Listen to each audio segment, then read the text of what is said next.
Good morning, everyone.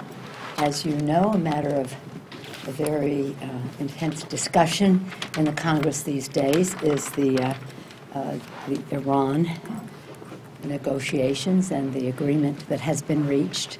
I'm really very proud of our members in terms of the thoughtful approach and serious approach they have taken to seeking information, or not even seeking it, that the administration has provided. Yesterday we were briefed by three secretaries, Secretary of the Treasury, Secretary of State, and the Secretary of Energy, as well as a representative of the intelligence community. Information, education. Secondly, validation. Last week, 100 Democratic and Republican former ambassadors came out in support of the bill. This week, over 60 national security leaders in our community, Democrats, Republicans, people not identified as party at all, came out in strong support of it. In their letter, they say, "We congratulate President Obama and the negotiators for a landmark agreement unprecedented in its importance for preventing the acquisition of a nuclear weapon by Iran. We have also not heard any viable alternatives from those who oppose the implementation of the JCPOA." And that is signed Madeleine Albright, Brent Scowcroft, a wide range of security advisors in between. Again, this agreement is precisely about intensifying our vigilance over every aspect of the Iranian nuclear program. Again, all options remain on the table should this not go forward, or should they not, more importantly, should they not comply. But again, in terms of information, we're getting it. Validation, it's there. Outside sentiment is very positive.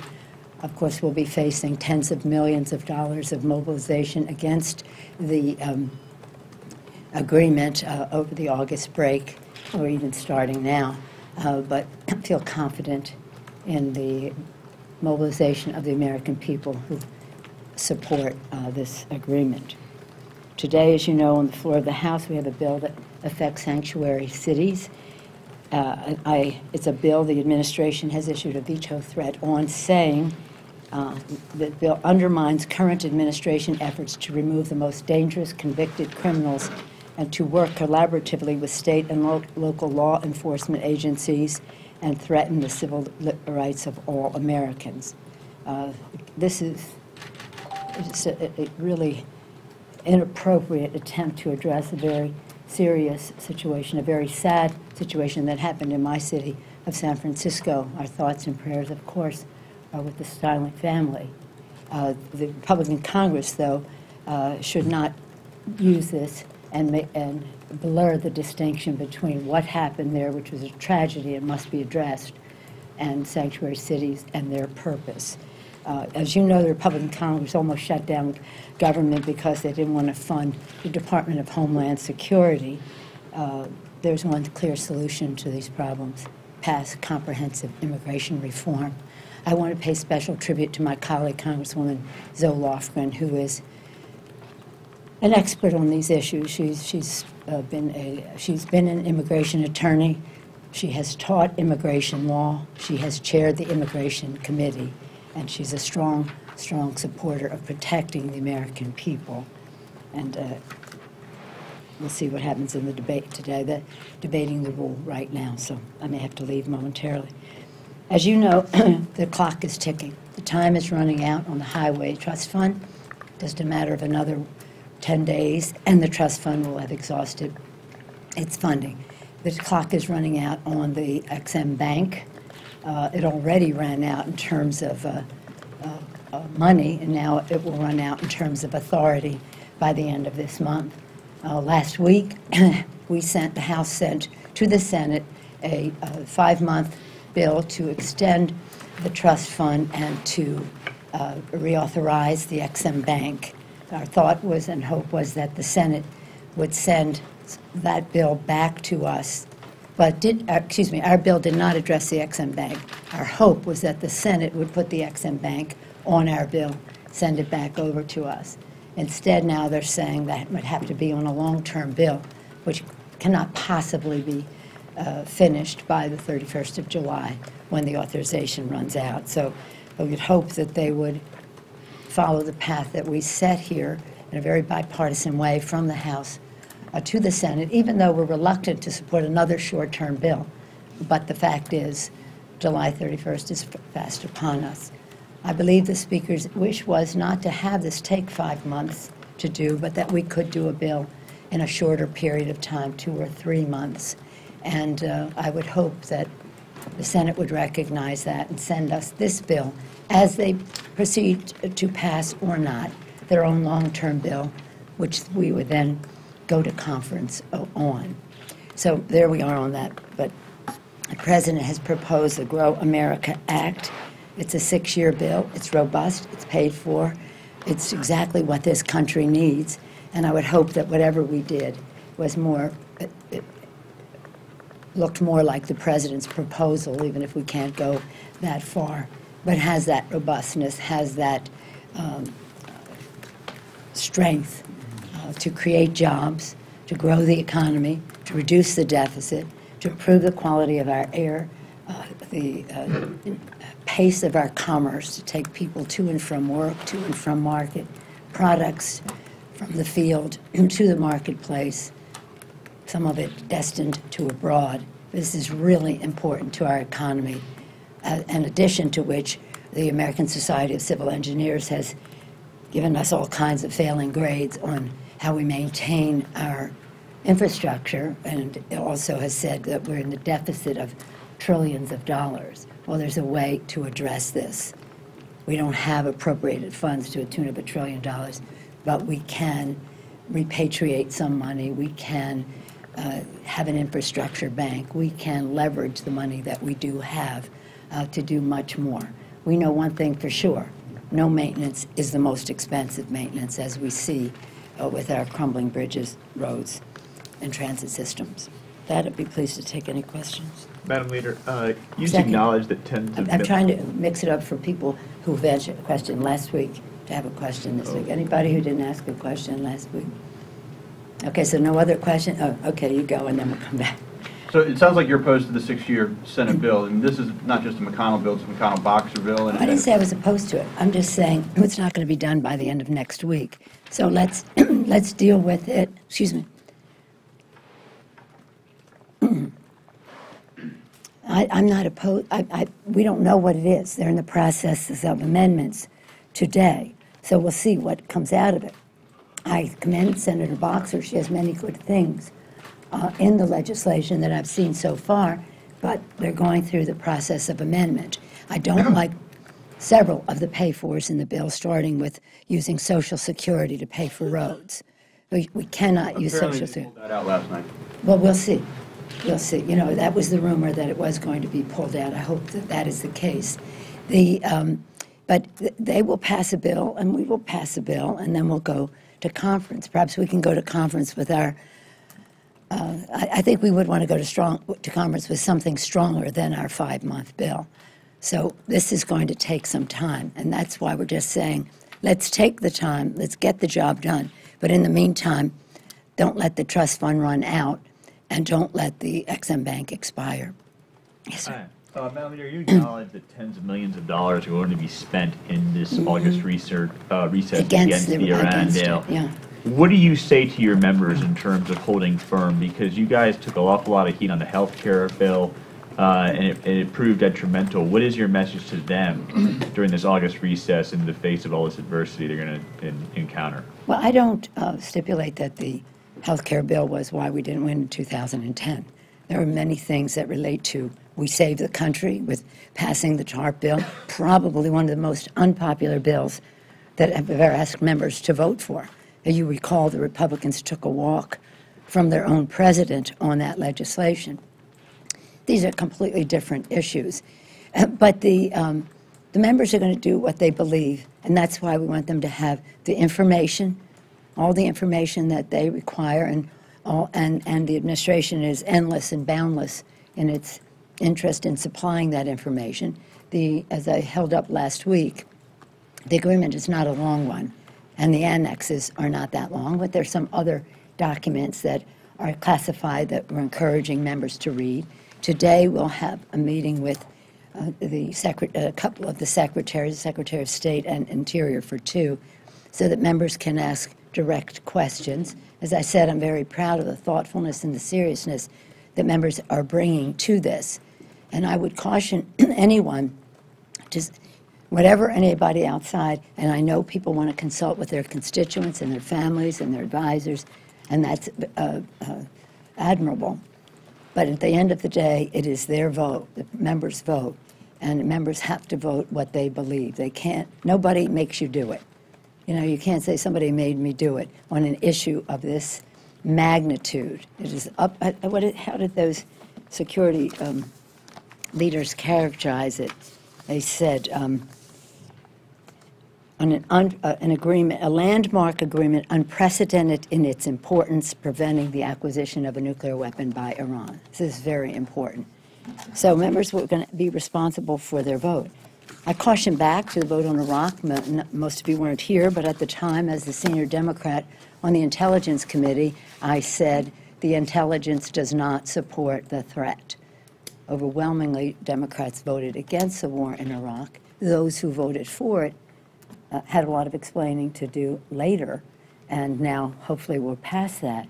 But the fact is that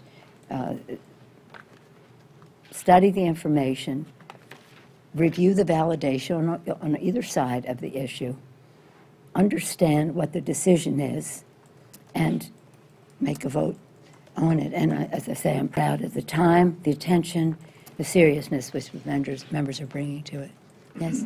One of the criticisms by opponents of the bill is, of the agreement, is that it doesn't do anything to change Iran's support of terrorism, and by lifting sanctions, money would be flowing in that might empower the government of Iran to continue along that path and even expand it. Is that a legitimate objection to a nuclear nonproliferation treaty? Well, it is a nuclear bill, as you rightly point out, and that is what they're attempting to do in this. The money that they will receive is their money that are in banks, and not all the banks are in the United States, so they're in foreign banks. The secretary, well, I don't know what I can go into, what he told us about. Now, let me find out what I can say about that, because I heard it in a classified setting, so it may not be classified, but I heard it in a classified setting. The Iranian Americans that I hear from, and there are large numbers in California. You know, the largest number of immigrants into our state are Iranian. It was until recently anyway, it may be still the same. And what they're saying is people keep thinking the two options are bomb Iran or let Iran have the bomb. But we believe that there is another path, and that path is about a non-nuclear, secular, democratic Iran. And many of those people, well, they have no trust for the government of Iran. Don't get me wrong, I don't want to, I told you last week, it's distrust and verify. This is not any compliment to the government of Iran, but a compliment to the people of Iran that if we have this agreement that takes us down the road a decade or more for stopping Iran to have increase its nuclear weapon capability, that in the meantime we can move to a different Iran. We don't know if that will happen, but that is the aspiration that people have, and the choice shouldn't be, do we bomb or do they get a bomb? They are a threshold country. They're on the verge of having a bomb. We have stopped that for a while with the negotiations. We can continue to stop it with an agreement. And as these leaders also said, we have not heard any viable alternatives to those from those who oppose the implementation of the JCPOA. And by the way, I refer this letter to you. I don't have the names on it, but they are readily available to you, the range of national security leaders in our country who support the agreement. The activities of Iran, again, let me find out what I can say, but the activities in Iran, let me say it this way, the $100 billion, which are Iran's assets held in foreign banks, some of that money is already accounted for in other ways. So it's a lower figure, and some of it is desperately needed in Iran. So they are going to have their own domestic challenge as to how they're going to spend whatever money they get, whether to grow their own economy or to support terrorism. But I think that is a very legitimate question, and people want to know how far can they go on the terrorist activities. Yes, sir. As we've known for a long time now, Republicans, pro-life members have had Planned Parenthood in their crosshairs to defund and so on. Forever. And with this latest controversy, Senator Paul has talked about adding an amendment to the highway bill to defund. Do you view this threat with any more potential than the other threats to defund Planned Parenthood? Well, as you rightly said, they've been out to get Planned Parenthood for as long as I can remember. I've been here for a while and served on the Foreign Ops Committee, was the top Democrat on the Foreign Ops Committee, Foreign Operations Committee, which funds our foreign assistance and cooperation, and has always had a debate in that committee about the gag rule or how we support family planning throughout the rest of the world and what is allowed and what is prohibited. And they have in that committee been fighting Planned Parenthood for a long time. Planned Parenthood has as its top priority women's health. That's what they have always been about. One part of it is, and women's health does include reproductive health, but it's about breast cancer, cervical cancer, testing and services to women. It's a very, very important part of the lives of many women in America. For some reason, the Republicans have had this in their sights, to use your expression, I don't like it, but for a very long time, to the point where, as you will recall, one of their first actions was a threat to shut down government rather than to fund Planned Parenthood. They would shut down government rather than fund Planned Parenthood. So again, this is about women's health. Planned Parenthood has said that they have done nothing illegal. They did not ever charge, which would be illegal, for fetal tissue, that they've only defrayed the cost of mailing that to someone, which is not breaking the law. And I think that I support what my colleagues are doing, is to say, everybody's calling for an investigation of Planned Parenthood. Let's have an investigation of those people who were trying to ensnare Planned Parenthood in a controversy that doesn't exist. And just to look at the disparity, which some of our members have very completely, between the actual filming and the edited versions that these other people have put out. So again, no, I don't think this puts it in a different place. I think it's just a continuation. And this has been going on for a long time, on the part of this outside group. But women's health is what is at stake, and Planned Parenthood is a very important part of promoting women's health in our country. Are there other countries? Yes, sir. With the end of the fiscal year approaching, yes, sir. To what extent, where are you at this point, if you thought about it at all, in terms of a CR, in terms of desired length, and in terms of whether it should be at the same existing funding levels? Yeah, I've thought about it at all. It's what we think about almost every day here, is our work. And as you have seen, and we are not taking up any appropriations bills this week because they were stopped in their tracks on the issue that related to the Confederate flag. But as you also know, that we have, Democrats have voted in numbers to sustain a presidential veto of every one of the appropriations bills that the Republicans have put forth, based on the fact that those bills are based on a figure that is unsustainable and for us to meet the needs of the American people. They know, the Republicans in Congress, some of them realize that and know that, and that's why some of them want us to get to the table sooner to have a budget agreement, so that we can lift the caps, get rid of sequestration, have some resources to pay for that, and to do so before September 30th. A CR at this current rate and that's what a CR is. It's continuing resolution of the budget number of the previous year, is really a very significant cut in terms of how we meet the needs of the American people, how we defend our country, and how we create jobs, produce growth to reduce the deficit. So what we'd like to do is, of course, go to the table as soon as possible. We'll be out by the end of next week, anyway, the House. The Senate has another week. I don't know that there are any appropriations bills on the agenda, but I would hope that on the agenda in September, we would immediately go to the table because, as you know, we only have until September 30th. The new fiscal year begins October 1st. Perhaps they'd be a short-term CR to see us through, but a CR is a failure. It's really, unless it's a short-term to just get through the details of what the budget agreement will be. But a CR for the next year, well, that would be a failure. Okay. Leader? Yes. On sanctuary cities. Yes, sir. I understand Democrats don't support the bill that's on the floor today. Right. And there's a Is there- veto threat.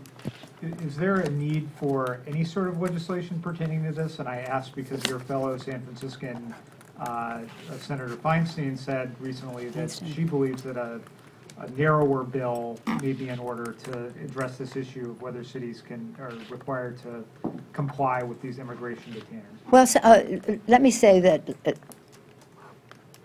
sanctuary city, the fact that San Francisco is a sanctuary city, and there are many sanctuary cities, many people live in sanctuary cities across the country, that really has nothing to do with what happened in San Francisco.